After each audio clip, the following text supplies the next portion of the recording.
After taking the pins out, you can pull the arm out so that you have two pins, one here that goes onto the hydraulic arm right through here, and one pin that just goes through the frame of the body. When you pull it out, there's a series of washers here for spacers. Interestingly enough, they only put the washers on the top and not at the bottom, so you can actually, so I would recommend, if you're going to put them back, put some washers on the bottom, some washers on the top. Anyway, we're pulling this off to get powder coated. Okay, I'm just noticing this amount of flop here. You see this, everything's moving really bad here. I don't know what's going on here, whether it's a worn sleeve here. This is something we're definitely gonna need to address, find out what's going on. Taking these rubber out, these things have really rusted in, so you put a wrench on it to back up this, the Allen wrench, and then when you pull the nut off from the other side, it's really tough to get this out of here. So that an easier way to do that is to just use a big screwdriver and then come in behind this rubber here and pull this off, okay? And then I recommend that you just mark these.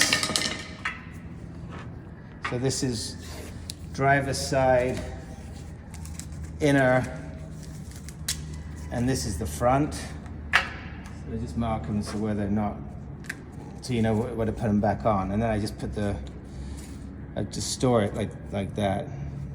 So driver, inner, and then front.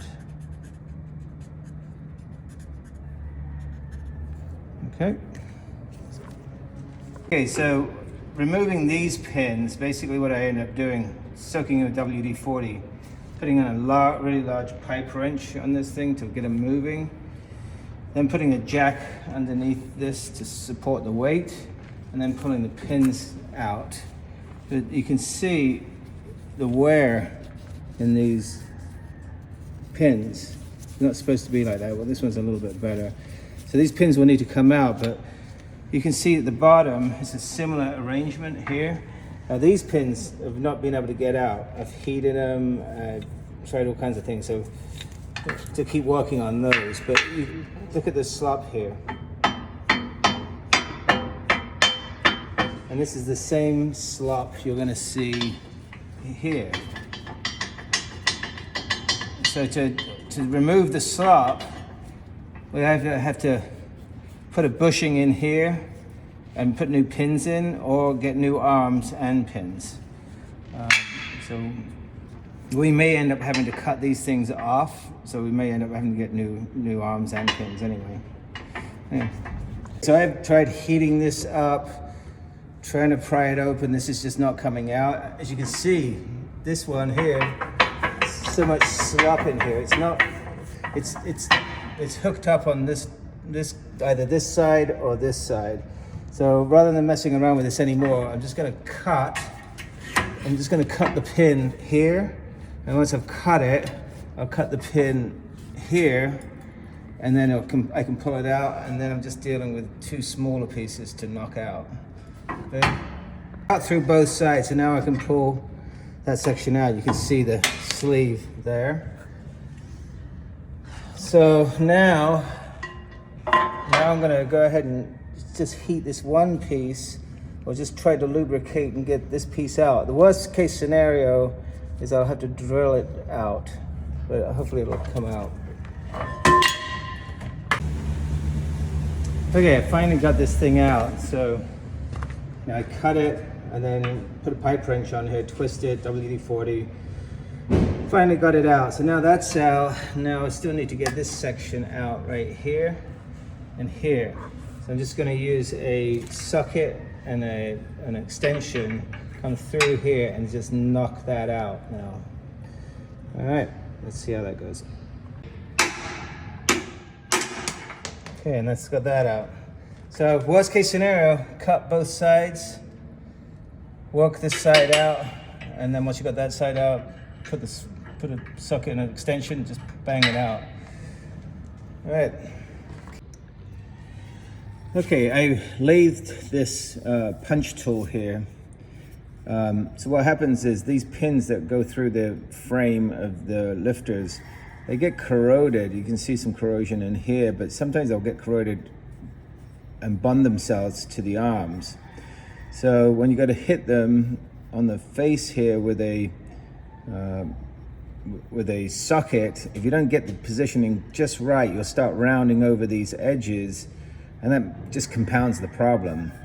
So what I've done is I've created this swedge tool here, and it sits in here. This is about 2,000 smaller than this, so it won't interfere with the actual arm assembly, and hopefully I'll be able to punch these things through with a small sledge. And if that doesn't work, then I'll have to use a hydraulic press to push them out. But it's very important, if you've got new lifters right now, my suggestion would be to pull these things out while they're still in reasonable condition. Put these on a wire wheel, sand them with some emery cloth, and then apply a layer of anti-seize compound on these. That will aid in removal in the future. So, spend a few hours going through your lifter, pull these things out while you still can, clean them, lubricate them, put them back in. You'll thank yourself later on. Okay, to get these arms off, you can try tapping on them, but the best thing is just to get a puller. This is a set that I picked up from Harbor Freight. It's a set of 3 of them, probably $30, $40. Anyway, you put the clamps around the side and you tighten up, and this is going to draw this arm off of the splines. Okay, and there's a little bit of a dilemma here because you can see I could not get these 2 pins out, and we have a bit of a problem because there's weight pulling down on these arms. So I'm going to support this, and then I'm going to pull the arms off. That's going to relieve the weight from here, and then I'm going to try to pull these pins out, the last 2 pins out. So anyway, that's how this thing works. We've got this thing off of the truck now, and you can see the slop here, and this one is super loose now. So I'm able to pull that out. Now this one is probably only, I replaced it, you can see the green and the yellow here. I replaced this about a year ago. You can see these are pretty good, but it's still, this one is completely frozen. So what we're gonna do is pull this off of here, pull this off. You can see where I was trying to get it out before. Pull this out.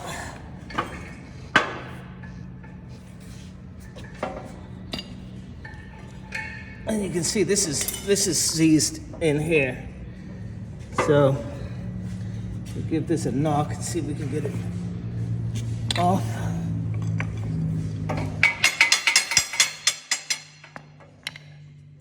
Okay, so we got that off now. So now we can actually knock it this way. Okay, so it's not moving. So the thing to do now is take a rosebud torch, heat this up, and then I'm going to try to knock it out.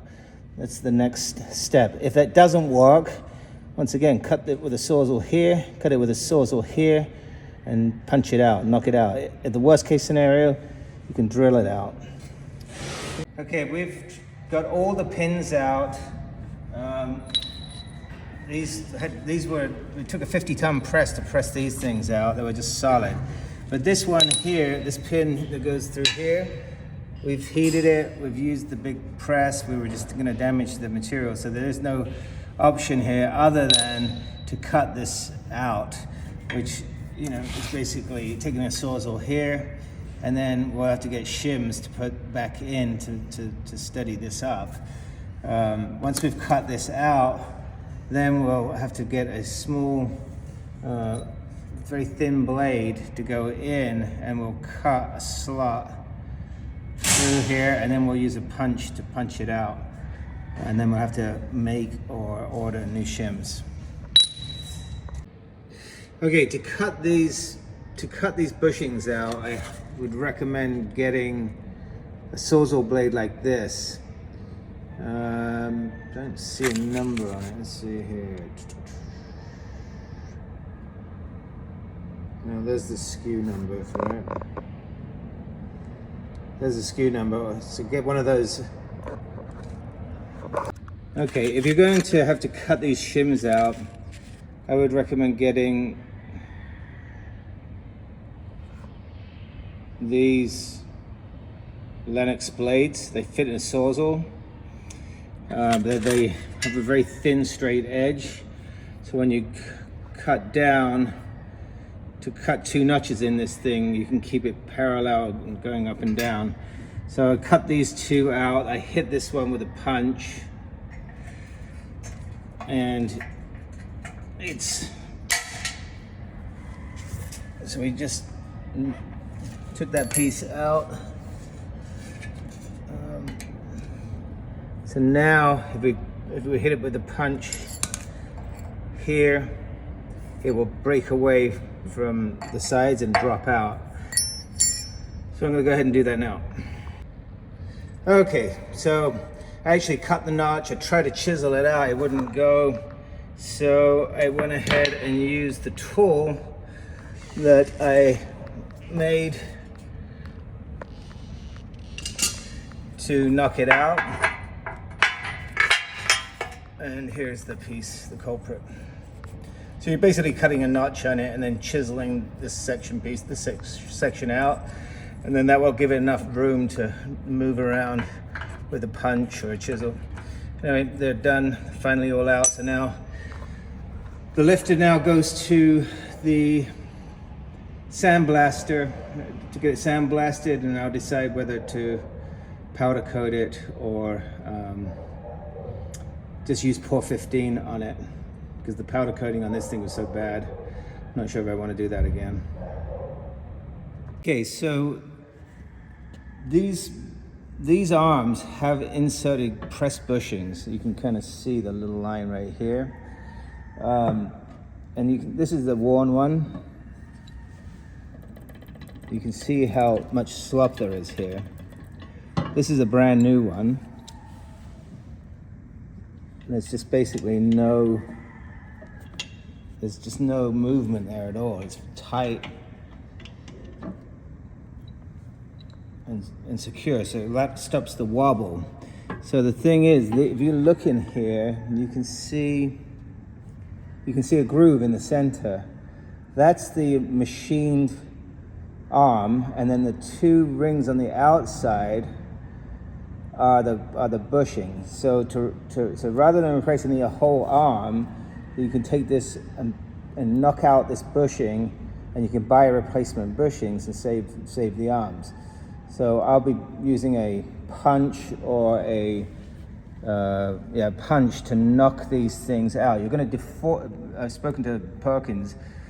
You're going to deform this by taking it out, but you're going to be replacing them anyway. So we'll do that next. Okay, so I believe there are 12 or 16 of these little bushings. These are actually not metal, they're plastic. They look like this. But to get them out, they're very hard to get out, but there's a simple way to work around it. You just cut a notch in them and they'll come out. So get a small bladed Sawzall blade.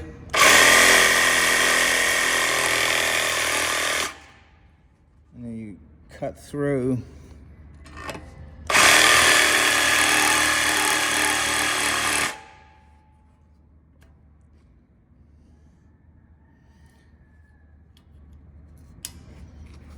And then just take a little punch, and then they'll come out like that. Sometimes you just cut them and you can lift them out. I'll try this one here.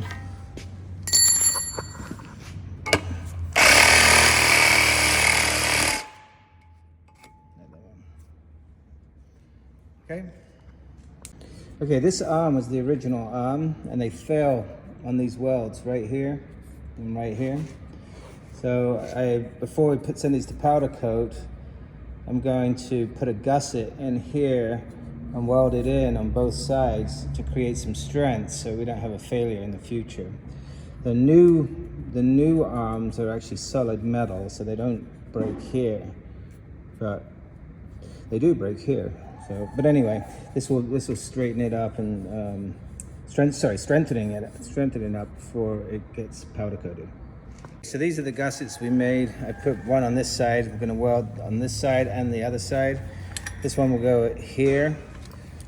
We'll weld that in and weld the back side, and then that's gonna stiffen these things out plenty. They're not going to come apart in the future.